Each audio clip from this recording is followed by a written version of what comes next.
महाराष्ट्र की सबसे hot seat है बारामती, जो कि पवार परिवार का गढ़ है। अब उस सीट पर पवार वर्सेस पवार ही फाइट देखने को मिल रही है, यानी कि परिवार के ही सदस्य आमने सामने हैं। दरअसल महाराष्ट्र के डिप्टी सीएम अजित पवार ने सोमवार को कहा, एनसीपी संरक्षक शरद पवार ने परिवार में फूट डाली और उनके खिलाफ उम्मीदवार खड़ा किया। पहले मैंने गलती की थी, लेकिन ऐसा लगता है कि अब दूसरे लोग भी गलती कर रहे हैं। अजित पवार ने कहा कि राजनीति को इतने निचले स्तर पर नहीं लाया जाना चाहिए, क्योंकि पीढ़ियों को एक होने में समय लगता है और परिवार को तोड़ने में एक पल भी नहीं लगता। अजित पवार ने ये बात बारामती सीट से सोमवार को नामांकन भरने के बाद एक रैली में कही। उनके अलावा मुख्यमंत्री एकनाथ शिंदे, महाराष्ट्र नवनिर्माण सेना चीफ राज ठाकरे के बेटे अमित ठाकरे ने नामांकन दाखिल किया। शिंदे ने ठाणे की कोपरी, पाचपाखड़ी और ठाकरे ने माहिम सीट से नामांकन भरा। दरअसल बारामती सीट पर उनके खिलाफ भतीजे युगेंद्र पवार एनसीपी शरद गुट से मैदान में हैं।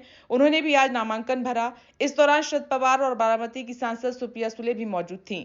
इससे पहले लोकसभा चुनाव में अजीत ने बारामती सीट पर बहन सुप्रिया सुले के खिलाफ अपनी पत्नी सुनेत्रा को चुनावी मैदान में उतारा था। सुनेत्रा हार गईं। इसके बाद अजीत ने इसे अपनी भूल बताया। उन्होंने कहा था कि मुझे ऐसा नहीं करना चाहिए था। अब एक बार फिर पवार परिवार के दो लोग आमने सामने हैं। युगेंद्र ने कहा कि अजीत पवार के खिलाफ लड़ाई मुश्किल नहीं होगी, लेकिन आसान भी नहीं होगी। बारामती के लोग पवार साहब के साथ हैं। पवार साहब ने यही बात लोकसभा में दिखाई थी और यही काफी दुखद और दुर्भाग्यपूर्ण है कि परिवार में ये सब हो रहा है। इसकी शुरुआत लोकसभा चुनाव से हुई थी। पहले अजीत पार्टी के संस्थापक और परिवार के मुखिया शरद पवार साहब के मार्गदर्शन में थे, लेकिन पिछले सालों में जो हुआ उसे पूरे भारत ने देखा। पार्टी टूटने के बाद चुनाव आयोग ने उन्हें चुनाव चिन्ह भी दे दिया। हालांकि परिवार में हम सभी ने फैसला किया है कि हमें पवार साहब के साथ रहना चाहिए, क्योंकि वे एनसीपी के संस्थापक हैं, वे परिवार के मुखिया हैं और उनकी वजह से न केवल बारामती बल्कि आसपास के सभी लोगों का विकास हुआ है।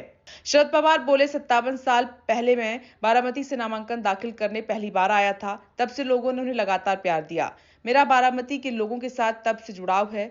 सभी युवा उम्मीदवारों को मेरा सुझाव है कि लोगों के साथ जुड़ाव बनाए रखें, विनम्र रहें और जनादेश को विनम्रता से स्वीकार करें। शरद पवार ने यह भी कहा कि विपक्षी महाविकास अघाड़ी राज्य की कुल 288 सीटों में से 90 से 95% सीटों पर आम सहमति पर पहुंच गई है।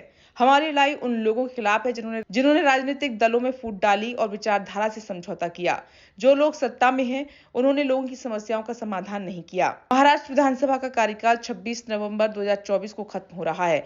महाराष्ट्र में महायुति यानी कि शिवसेना, भाजपा और एनसीपी अजित पवार गुट की सरकार है। एंटी इनकम्बेंसी और 6 बड़ी पार्टियों के बीच बंटने वाले वोट को साधना पार्टी के लिए बड़ी चुनौती होगी। Bureau report, India truth.